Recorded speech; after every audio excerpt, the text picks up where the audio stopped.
Hi, hello, good morning everyone. Welcome to my YouTube channel.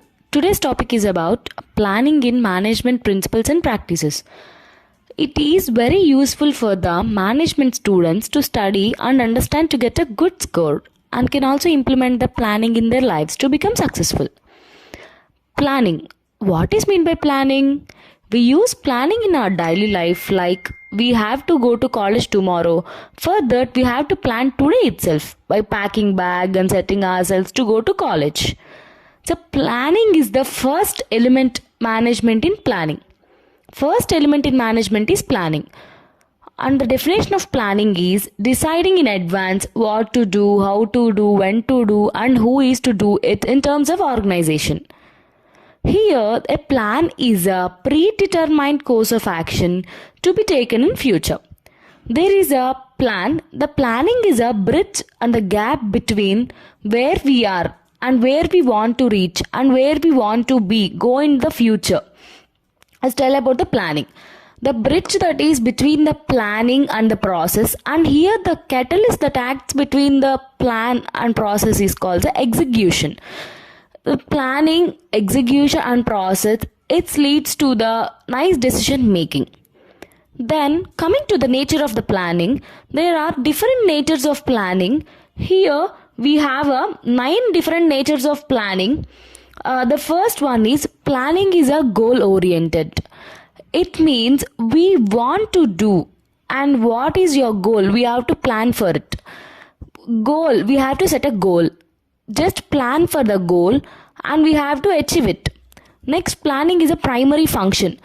To do anything, either in management organization or in daily life, we have to plan for it.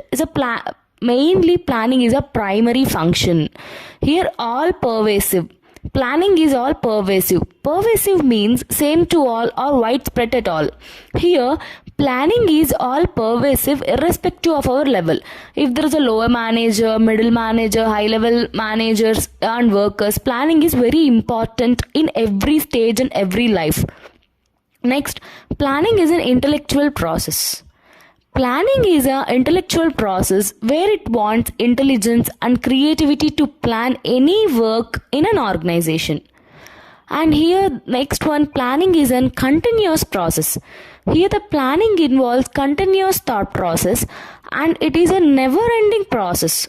We have to plan all the time, every time we have to plan, and it's a continuous process. Next, planning is a forward-looking. Here planning is mainly for the forward looking. We plan only for the future but not for the past. We have to plan for the future and set the goals and achieve the goals, and we have to gain a success. Next, planning is a perpetual process. It is a never ending process. We have to do planning every time and it is a continuous process. Planning is integrated process.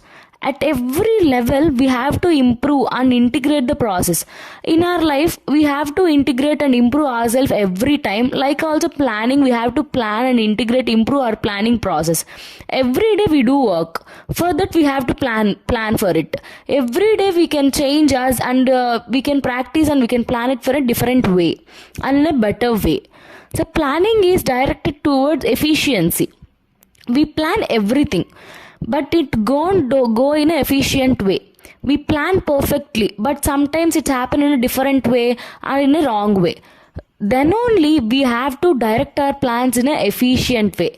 Then by planning in an efficient way, we can be very successful. Planning makes the person very confident and very useful for the success in our life or in our daily life. We have to plan everything. Next, coming to the importance of planning. Planning involves focus, attention on objectives. Every organization and every work having an objective. They fix an objective. If we plan, we can withstand with that objective. We get focus and attention on work. We have to plan. Then only we get focus and concentration on our work and what we have to do. Then only we can improve our skills and the work. Then planning leads to identify offsets, uncertainty and risks. If planning is good, then there is no effective offsets and uncertainties and risks. If the planning is bad, we have to leads to risk and uncertainties. Planning provides sense of direction. Planning gives direction to do our things in an easy way.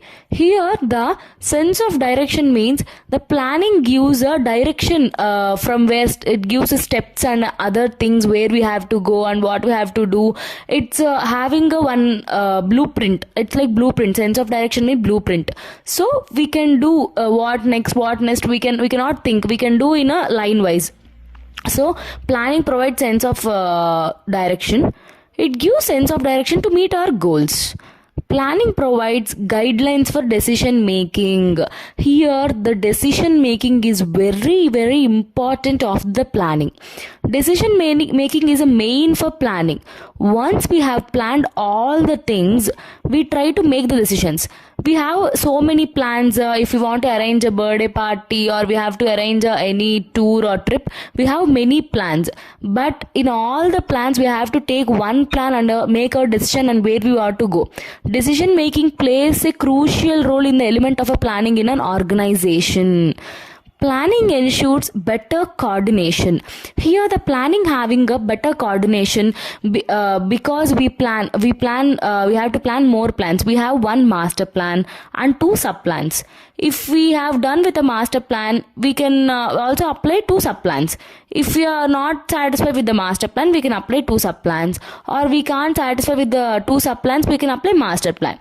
Then we having a three plans. There is no duplicacy and do our works in a easy way. Then only we can ensure a better coordination while planning and makes our decision very simple and in easy way, in a right way. Next, planning facilitates control. Planning facilitates control. Planning is forward looking. Here the planning means you used to take it in the future, and planning is a forward looking. We have to make our plans in a prior. After 1 year we have to we have to do. After 2 years what we have to do. After 6 months we have to plan a forward. Then controlling is a backward looking. Here the controlling, we can plan many things, but we have to control on it. We have to plan in a controlled way. This controlled way makes our life very successful and very easy way. So if planning is good, leads to controlling process better. If we plan better and good in our mindset, so we can make the control better and in a easy. Next, planning encourages innovation and creativity. Planning is a thought process. Then we can plan and plan and plan. It gets better by planning. Encourages innovation and creativity. Here the planning involves innovation. It encourages creativity. The people who are very creative and innovative, they can plan much more things to improve the organization, and it encourages the people to be more better and to be more creative and all.